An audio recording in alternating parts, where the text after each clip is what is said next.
اس ایوان سے کہ پاکستان کے سابق وزیر اعظم نے اقتدار سے جانے کے بعد جو گفتگو کا انداز رکھا، جس طرح کے بیانات داغنے شروع کیے، وہ ملکی سلامتی اور پاکستان کی بقا کے حوالے سے میں سمجھتا ہوں انتہائی خطرناک ہے۔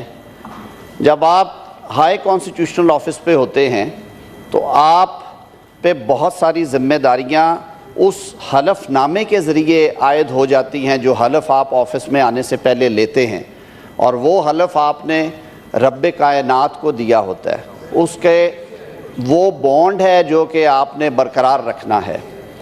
میں زیادہ وقت اس لیے نہیں لوں گا کہ میری یہ استدعا ہوگی کہ اس اہم موضوع کے اوپر جو میرے باقی رفقائے کار ہیں، بلکہ میری یہ بھی آپ سے استدعا ہوگی جیسے پچھلی دفعہ آپ نے ایک طریقہ کار رکھا تھا کہ پہلے آپ جنہوں نے موو کی ہے ان کو سن لیں سر، اس کے بعد پھر لیڈر آف اپوزیشن اور دیگر رفقائے کار ہیں۔ جناب عمران خان صاحب نے کل اپنے بیان میں یہ فرمایا ہے کہ اگر عسکری اداروں نے، عدلیہ نے اور ریاست کو دیکھنے اور چلانے والے اداروں نے ملکی سیاسی صورتحال پہ کڑی نظر نہ رکھی اور اگر انہوں نے ان معاملات کو نظر انداز کیا تو ملک کے ٹکڑے ہو جائیں گے۔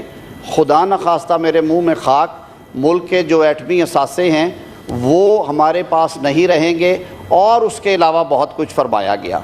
میں سر اس ایوان پہ فلور آف دا ہاؤس پہ ایک بات واضح کر دینا چاہتا ہوں کہ سب سے پہلے پاکستان ہے، سیاست اس کے بعد آتی ہے۔ آپ اقتدار جانے کی وجہ سے اگر ذہنی توازن کھو چکے ہیں تو خدا کے لیے اس ملک کے رحم کیجئے۔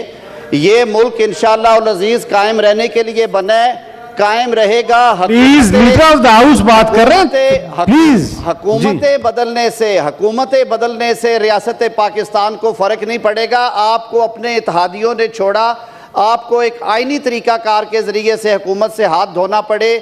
آپ کی حکومت بھجوانے کے لیے آپ کے سپیکر اور ڈیپٹی سپیکر صاحب نے جو غیر آئینی اقدامات کیے، آپ کے ممبران نے جو آئین شکنی کی، اس کا notice supreme court of Pakistan نے لیا اور ایک جوڈیشل آرڈر کے تحت نیشنل اسمبلی آف پاکستان کو، جسے کہ غیر آئینی طریقے سے تحلیل کر دیا تھا، اسے بحال کیا، اور پروسیس آف نو کانفیڈنس جو کہ آئین کی روح کے مطابق آرٹیکل 95 کے مطابق کلمینیٹ ہونا تھا وہ مکمل ہوا۔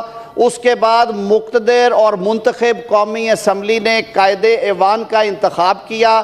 آپ اسمبلی چھوڑ کے آج تک بھاگے ہوئے ہیں۔ آپ کی گمشدگی کے نوٹسز جو ہیں وہ سپیکر نیشنل اسمبلی جاری کر رہا ہے، آپ کو اس کی فکر نہیں ہے، لیکن آپ پاکستان مخالف بیانیے پہ پاکستان کو توڑنے کی باتیں کر کے ملک میں ایک بے چینی اور انریسٹ پیدا کرنا چاہتے ہیں۔ ہم اس کی شدید مذمت کرتے ہیں سر۔ میں باقی اپنا ریزرو رکھتے ہوئے میری استدعا ہوگی کہ ہم نے جناب کو لسٹ فراہم کی ہے، یہ آج کارروائی کو معطل کرتے ہوئے سر اس کے اوپر بات کروائی جائے۔ یہ پاکستان کی بقا اور سالمیت کا ایشو ہے سر۔ بہت شکریہ۔ یوٹیوب پر گوگلی ٹی وی دیکھنے کے لیے youtube.com کی سرچ بار میں گوگلی ٹی وی ٹائپ کریں۔ گوگلی ٹی وی کے پیج پر سرخ رنگ کے سبسکرپشن والے بٹن پر کلک کرنا نہ بھولیے۔